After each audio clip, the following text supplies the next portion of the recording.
want to get started real quick on just asking just kind of a broad question and going from there, but I do have a couple of other questions that kind of feed right in with all this, so we'll just carry on a conversation and see where this goes. Start off with, say, I'll just throw this out to tell us about the program, the Marriage and Family Therapy program here at the University of Louisiana, Monroe. Well, we have 3 programs. We have a master's degree in marriage and family therapy that's accredited by AAMFT's educational component, COAMFTE, that prepares master's degree students to become competent, systemically oriented marriage and family therapy couple, marriage, and family therapist. We have a PhD in face-to-face that is also accredited by COAMFTE that prepares students in that program to be researchers and teachers and advanced clinicians and supervisors of systemic thinking therapists. And then we have an online program that is aimed at people who already have master's degrees in helping professions, and they, because of that, are eligible for license. They may or may not already have license. They want to come back and complete a doctoral degree in systemic thinking. We've been around a long time, over 30 years for the master's degree program, of almost 20 years for the face-to-face PhD program, 15. And the online program's a little newer. I think it began in 2010. The idea that you were talking about, one of the things that I heard was that all programs are based on systems ideas. How does the university, how does the program conceptualize systems? This is a very good question. There's a lot of ways to respond to that thought, to that question. I think it's a matter of the data, and what I mean by that is, what is the order of data that one uses as the focus of your attention? Individual-oriented ways of thinking, which are the dominant way that most people conceive of behavior, human behavior, looks at what's going on inside of a person that results in them behaving in the way that they behave with other people that they're involved with in the contexts of their lives. That it goes not only for individual psychology, but also biological orientations like genetic predisposition, trauma theories are big rooted, vast majority of them, into that way of thinking, very pervasively accepted as true and as the way to think. And it is a legitimate point of view, so I'm just juxtaposing it to systems logic. Systems point of view takes as its data what's transpiring in the present moment between people that's observable if you've been trained to see it. What's happening in the moment between people in an intimate group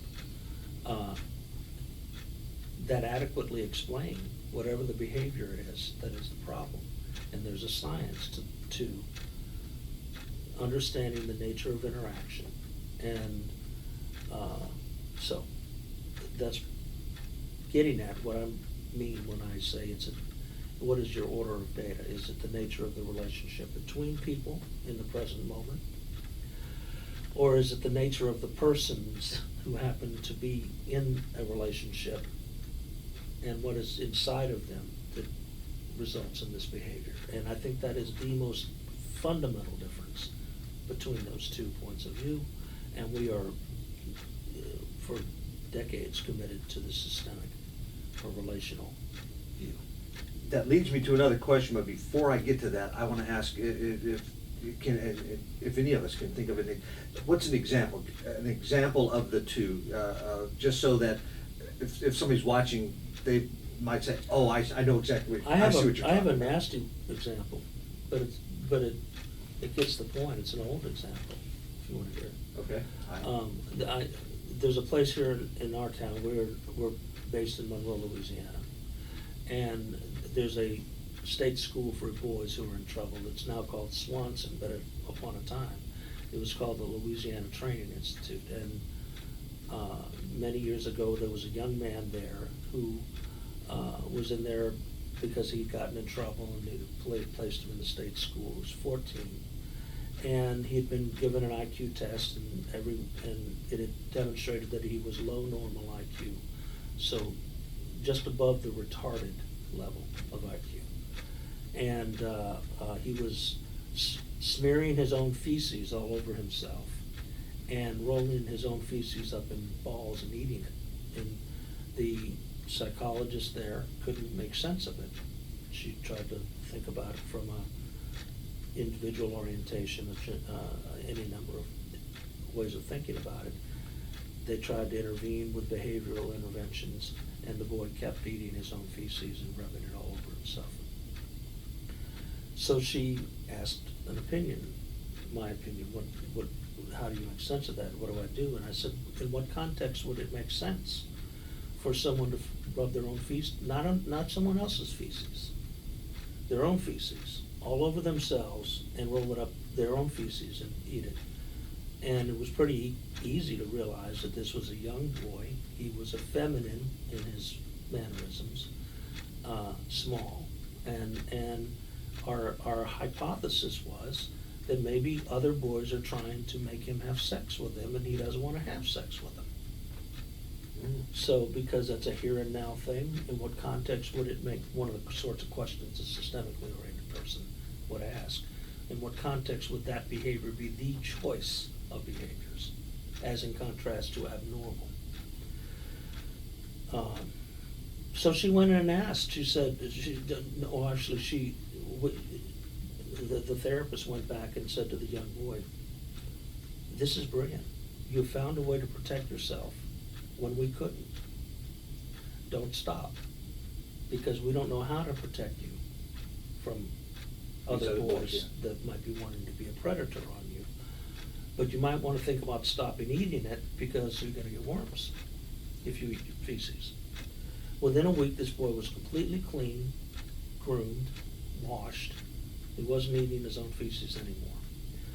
And the therapist came and said, what do you do? What do we do now? And I said, you go back and you chastise him. You know, what are you doing? I told you we don't have a way to protect you. I wish you hadn't done.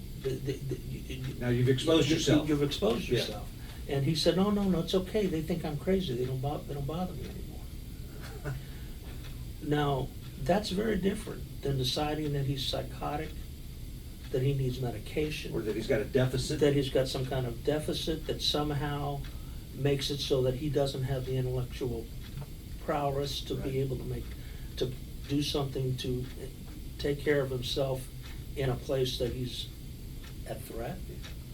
That's an example. And it shows that he may have scored low on an IQ test, but he's brilliant because he was able to protect himself. One of the things we talk about here when we speak about IQ tests is it's in the eye of the beholder. It's very well established within psychology that how well someone does on an IQ test is as much a factor of who gives the test than the test that they take.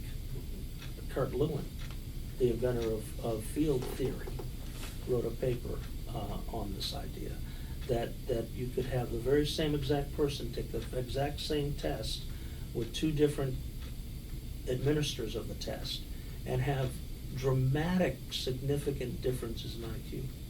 How does one explain this? Wow. That's a great case example with the young boy. And I think a lot of times, because when I took classes when I was in my master's, I heard these cases and I was thinking, wow, that's really an impressive way to approach such a big problem. But what do you do with the boy that has ADHD in school? Some of the more run-of-the-mill problems that people see where it's that individualistic perspective is so dominant in our society today. It's often difficult to shift to a systemic perspective? How would you process, say, a 10-year-old kid in school who has ADHD? How would you process that from a systemic lens? He has behavior issues. Okay, this is excellent, actually. ADHD is as intriguing as trauma, right? So let's go with ADHD since. First, I'm not sure what you mean.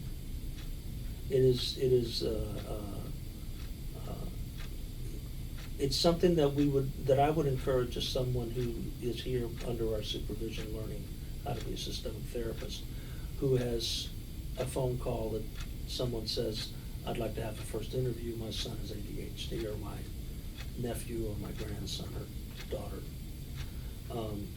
We would probably first think, great, come on in, let's sit and talk, see what's up, and in talking with them, find out exactly what they mean. And who are they? Who is it that is saying that there's trouble? What is it that they're saying is trouble? How is it that they have developed this shorthand expression for describing the trouble as being ADHD, adult attention deficit disorder, I assume, is what that is referring to. And then so you just find out what is it they're referring to, and in the doing of that, ordinarily you would learn that they have talked to their pediatrician or a psychologist perhaps. All of which have legitimate points of view, by the way. One of the things that systemic approaches embrace is multiple points of view. There's a lot of ways to look at a difficulty. And one of the ways to make things worse unintentionally is to somehow convey the message that you are dismissing or ridiculing or somehow juxtaposing your own point of view as obviously superior to another in a way that is disrespectful and dismissive. So one of the first things one does is be mindful of how you go about handling that kind of presentation of problem. But then you do want to find out what they mean and who are they. Is it a child and an intact mother and father? Is it a child and a single parent? Is it or what? And how did they come to look at what is the behavior that's being presented that has been now called this and the ADHD?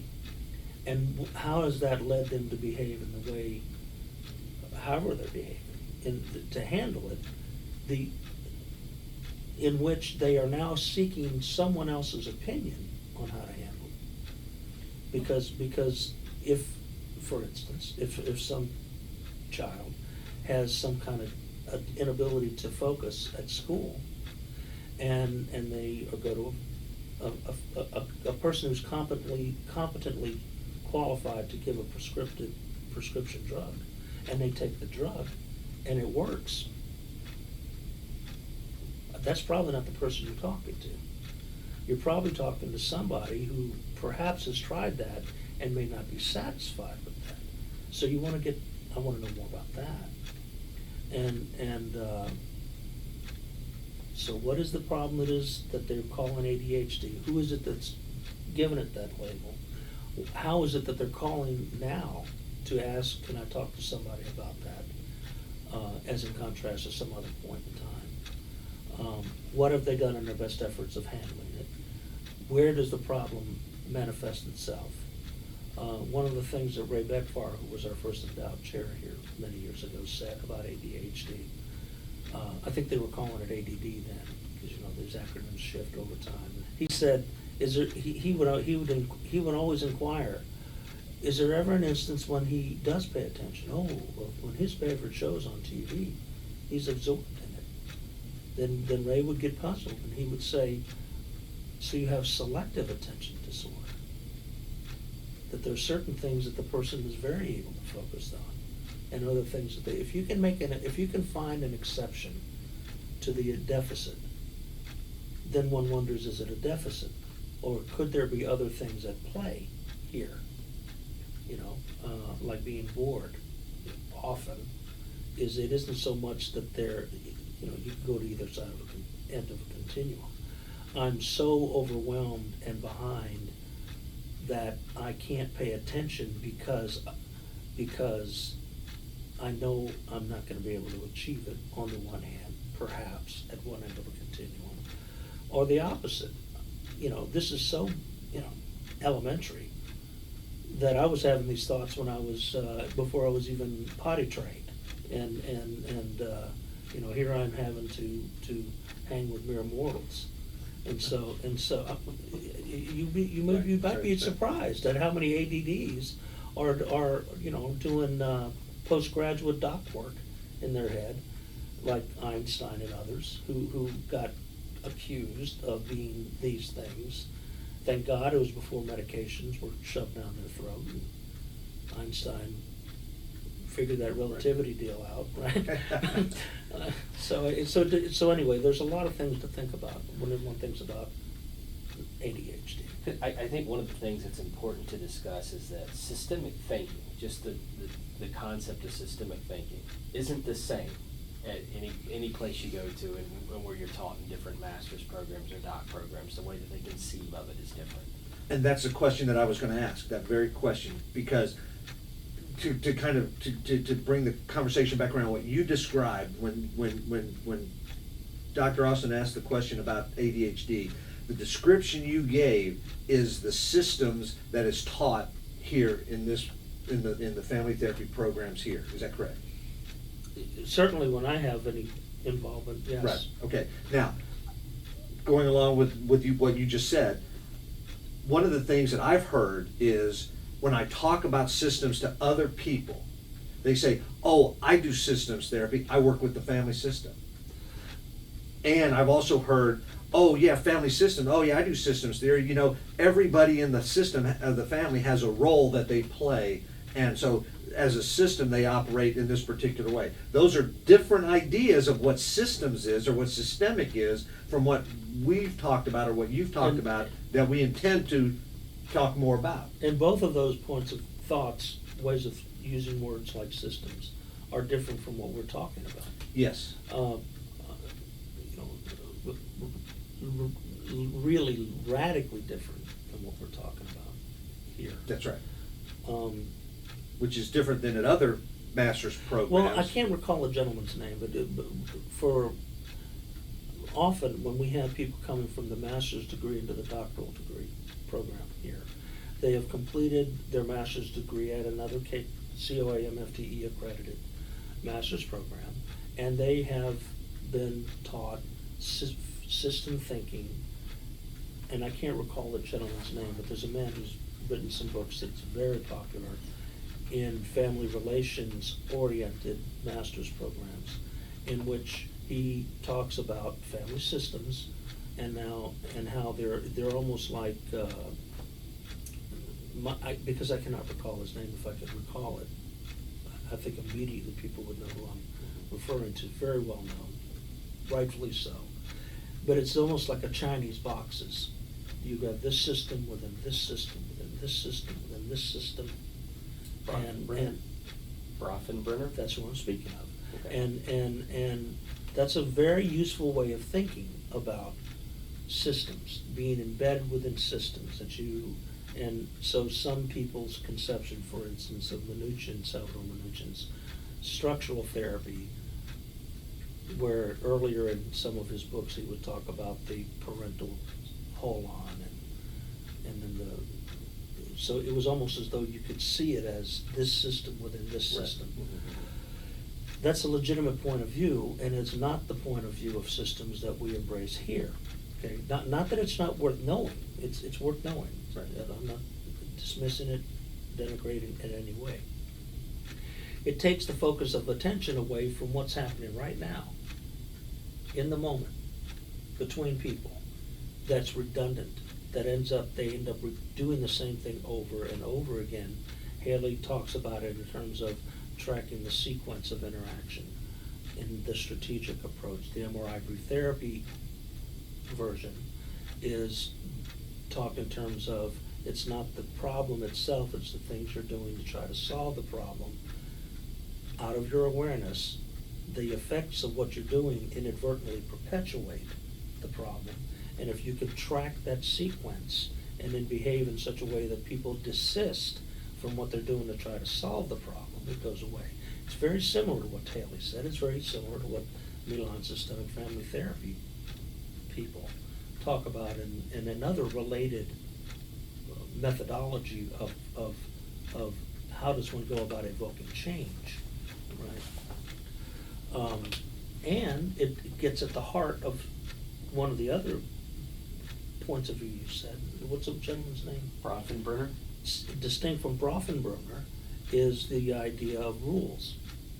Roles, I'm sorry. People are in certain roles, and when the father behaves within the ways that role theory say that an effective or competent parent, father, behaves, he's behaving within a given role. They in turn is involved with a son who's in the son role, a mother who's in the mother role, and so forth. Very widely accepted idea. Virginia Satir certainly embraced those words in her work. That's not what we're talking about here either. We're talking about rule theory. It's as though people behave, if you know how to watch, people, it's almost as if they're following rules. The moment you walk into a door and it's only wide enough to come in serial form, one at a time, and if there's more than two people, somebody goes first and somebody doesn't. From the moment that happens, the die is cast. You are defining the nature of the relationship as one in which either you go forward or I, quote unquote, allow you to go forward. And the moment you shift into that way of thinking, you're looking at how do the interaction in the moment, do things evolve such that it is almost as though they're following rules. And once you get into the rhythm of that logic, which is systems thinking, at least the kind that we attempt to teach here, it opens up an entirely different point of view of behavior of the problem. I was going, because it's. We're 21 minutes. Oh, because I was gonna wrap up, that's what I was gonna, So- that's what I was gonna say, was that it's really interesting, because you've raised some questions that I have, I'm sure that Oh, yeah. Dr. Austin has, that we want to address, and it also, you mentioned some things that I think that we need to continue in a series of talks about maybe some of the more specific parts of the systems that you described, so that we can get that word out as well. That'd be wonderful, and Yes. I enjoy that kind of conversation. I definitely think that what's needed is that we should sit and talk and unpack a lot of these systemic terms and ideas and how it relates to what we do specifically here. Because, you talk about Brofenbrenner. We teach to include that, and what does it mean for the rules of the family system? And how do those rules imply towards the individual behavior in that system?